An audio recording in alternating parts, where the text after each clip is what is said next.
요한복음 개론 14번째 시간입니다. 요한복음 8장은 간음하다가 현장에서 잡힌 여인의 이야기가 나옵니다. 율법의 종들은 언제나 남을 정죄를 하고 죄인을 정죄합니다. 그러나 의인은 다른 사람의 죄와 허물을 위해 애통해야 합니다. 그래서 예수님은 결코 정죄하지 않습니다.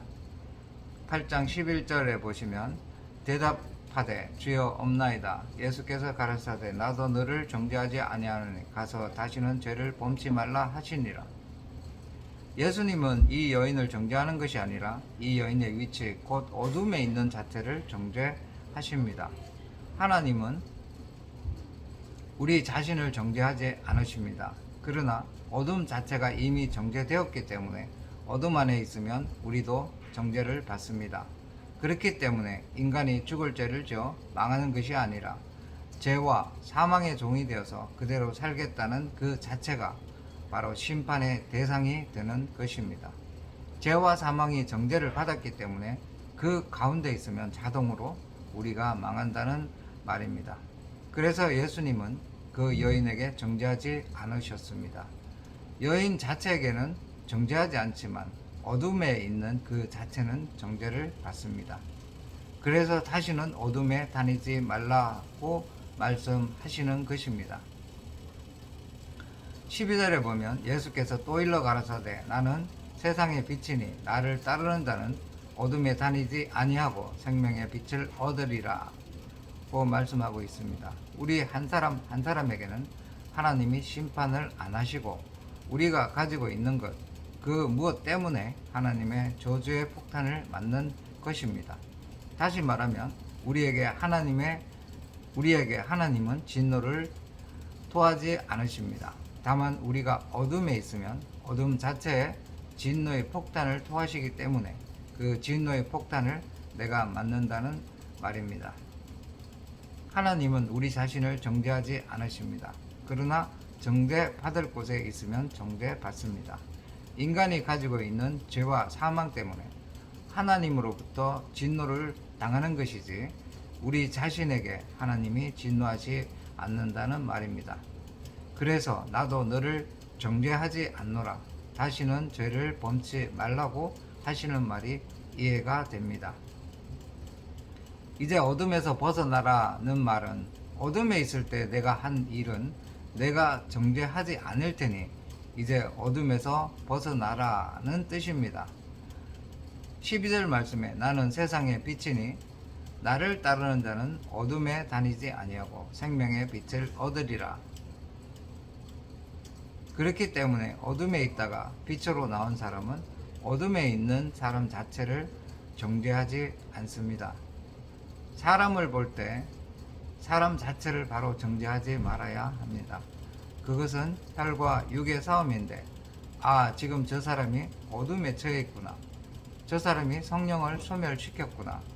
저 사람이 그리스도의 의의 옷을 더럽혔구나. 이렇게 보라는 것입니다. 사람이 어둠에 들어가면 하는 짓은 그것밖에 없고 우리의 육신은 어둠을 좋아하는 속성이 있기 때문에 어둠 속에 가면 하는 것이 죄밖에 없습니다. 눈 딱 감고 일주일 동안 어둠 속에 한번 있어 보십시오. 주님도 어둠 속에 있는 이 여인을 정죄하지 않으셨습니다.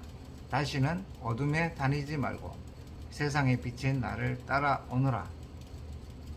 그리하면 죄와 사망의 종이 되어서 죄를 짓는 자가 아니라 생명의 빛을 얻으리라고 하십니다. 생명 안에는 죄가 없고 빛 안에는 죄가 없습니다. 천국의 특징은 빛과 생명의 나라이기 때문에 죄를 짓고 싶어도 죄의 품목이 없습니다. 그것은 우리의 성품의 성향에 있어서 죄의 성향이 전혀 없어진다는 말입니다. 죽음을 연구하는 사람들이 죽었다가 다시 살아난 사람 1600명 정도를 조사해 보니까 사람이 죽어도 생각이 그대로더라. 그리고 죽어도 사람과의 어떤 대화가 있더라. 또 죽음으로 가는 도중에 자기 자신을 볼 수 있더라. 이런 등등의 내용이 있습니다. 그렇다면 여러분 한번 생각해 보십시오.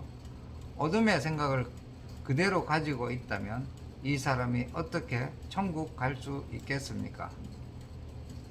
왜냐하면 천국은 어둠의 생각이 전혀 없는 사람들만 가기 때문에, 천국을 원한다면 여러분들이 먼저 그리스도의 생명의 빛 안에서 여러분의 생각과 마음을 말씀을 통하여 깨끗하게 만들어 가야 합니다. 사람들은 이렇게 말합니다. 내가 죽어야지. 십자가의 도를 모르고 십자가에 대해 자꾸 고함치는 사람들이 너무 많습니다. 내가 죽어야지 하며 죽는 것이 십자가가 아니고, 내가 참아야지 하고 참는 것이 십자가가 아닙니다. 그것은 자기 훈련일 뿐입니다. 예수님께서도 죽으시고 다시 사신 것은 죽은 자 가운데 다시 살리시는 하나님의 영으로 된 것입니다. 로마서 8장 11절에 그 내용이 있습니다. 예수님 같이 전능하신 분도 십자가에 죽으시고 다시 사신 것이 하나님의 영으로, 곧 성령의 능력으로 된 것입니다. 말씀을 계속 받아들임으로 말씀으로 옛 본성이 서서히 없어지고 하나님의 속성으로 만들어져 가는 것입니다. 그게 바로 십자가의 도라고 말을 합니다. 억지로 십자가를 진다는 것은 자기 훈련일 뿐, 육체의 연습으로 그만큼의 유익이 있을 뿐입니다. 그러면 다른 종교의 수련 방법과 다를 바가 없습니다. 십자가를 지라고 많은 사람들이 말하고 있는데, 그건 순전히 자기 훈련이고 자기 연습을 하는 것에 불과합니다. 그렇기 때문에 그 결과가 언제나 자기에게 영광이 되어 돌아가고 맙니다. 그래서 언제나 하는 말이 주님이 나를 그렇게 만드셨다가 아니고 내가 그렇게 했다는 걸로 나옵니다. 이건 결코 주님께 영광이 안 됩니다. 성경은 십자가가 아니고 십자가의 도라고 하는데, 그러면 1차적으로 예수 그리스도 안에 있는 자신을 믿는다면 지금 십자가의 죽음 이전에 놓여 있는가? 십자가에서 죽고 다시 사신 이후에 놓여 있는가? 어디에 있는가? 여러분의 소속이 십자가 앞인가? 십자가 뒤에 있는가? 여러분 자신을 살펴보십시오. 내가 예수 그리스도 안에서 믿고 세례를 받고 성령으로 말미암아 예수 그리스도 안에 있으면 내가 십자가 앞에 있는가?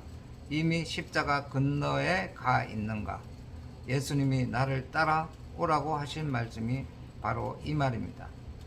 나를 따라오라 해놓고 그분이 죽으시고 다시 사셔서 십자가 저 건너편에 계신다, 요단강 건너에 계신다, 이 말인데, 그렇다면 그곳에 내 힘으로는 따라갈 수 없는데, 예수님의 장사하심, 죽으심, 다시 사심이 예수님이 혼자 죽으시고 다시 사신 것이 아니라 복음의 말씀을 통해 나와 함께 죽으시고 다시 사신 것을 그대로 믿으면 내가 예수의 죽음과 그 부활이심에 연합이 되어 내가 예수 그리스도 안에 있다는 사실을 그대로 듣고 믿음으로 말미암아 거기 있음을 말씀이 확인하고 성령으로 인을 쳐 주십니다. 그런데 중요한 것은 내가 거기 있는 존재는 분명하지만 아담 안에 있는 악성과 악습을 끌고 왔다는 사실인데, 그걸 처리하는 길은 자기를 부인해야 되고 그때부터 자기 십자가를 지고 주님을 쫓아야 되는 것입니다. 이것이 하나님의 공의라고 말합니다. 결국은 말씀을 묵상하는 가운데 내가 복이 되고 주님으로 온전해져 갑니다. 우리의 소속은 이미 주님과 하나가 된 것이고 이미 믿음으로 말미암아 되어진 것입니다. 그것을 다시 끄집어내어 내가 십자가를 건너야 할 텐데 할 필요가 없다, 이 말입니다.